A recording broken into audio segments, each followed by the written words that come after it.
कि विवाह में उपहार दिए जाते थे, लेकिन दहेज का कोई प्रचलन नहीं था।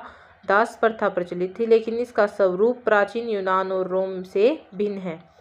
यानी कि ऋग्वेदिक काल में दास प्रथा प्रचलित थी, लेकिन इसका स्वरूप प्राचीन यूनान और रोम प्रथा से भिन्न था।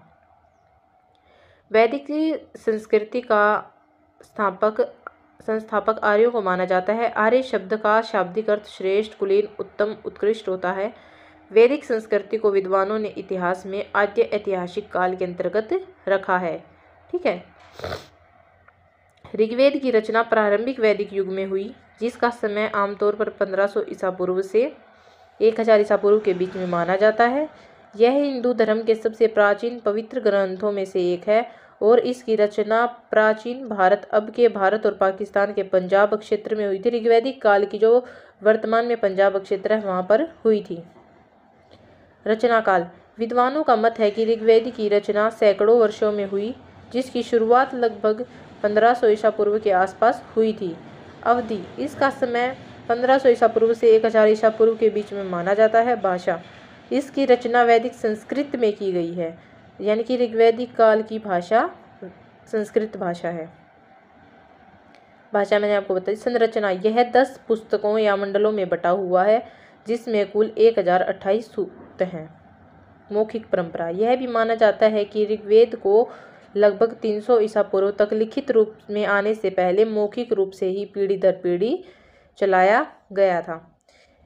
जो ऋग्वैदिक काल है वो एक मौखिक परंपरा थी। 300 ईसा पूर्व तक लिखित रूप में आने से पहले मौखिक रूप से ही पीढ़ी दर पीढ़ी इसको चलाया जाता था। ऋग्वैदिक काल में राज्य का मूल आधार कुल था। कुल यानी कि परिवार था।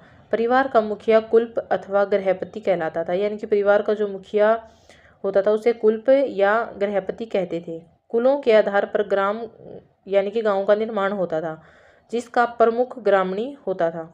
जैसे अभी के टाइम पे गांव का मुखिया होता है सरपंच, तो उस टाइम में सरपंच को एक तरीके से ग्रामणी बोलते थे। अनेक गांव मिलकर विश बनाते थे, जिनका प्रधान विशपति होता था।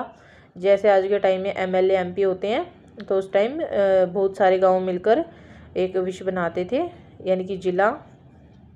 आज के टाइम में हम जिन्हें जिला बोलते हैं, तो उसका जो है प्रधान विशपति होता था।